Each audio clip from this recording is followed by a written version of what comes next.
Phải về, đến nhà mày sau ai cày ấy.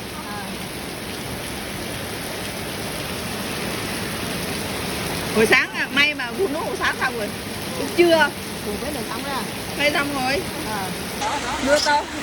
Mưa.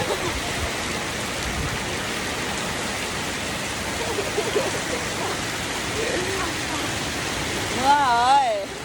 Mưa rồi. Mưa hả? Mưa hả? Mưa hả con? Mưa to quá này. Mưa to.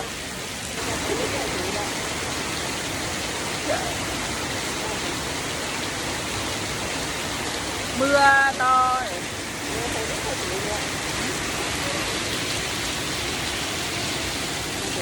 Con bún hơi bị quá rồi. Thành cái này quan trọng. Mưa. Con bún hơi bị đó nè, nó tha la.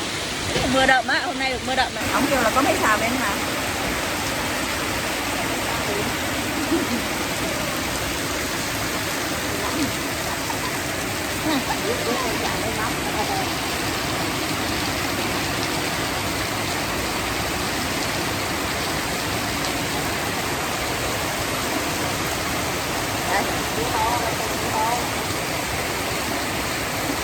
Có để áo rồi.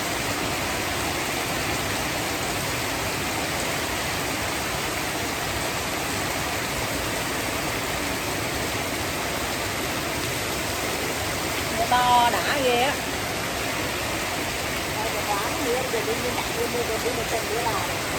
Mưa đậm này đất mới đỡ chứ cái mưa kia nó không đủ hơi ướt.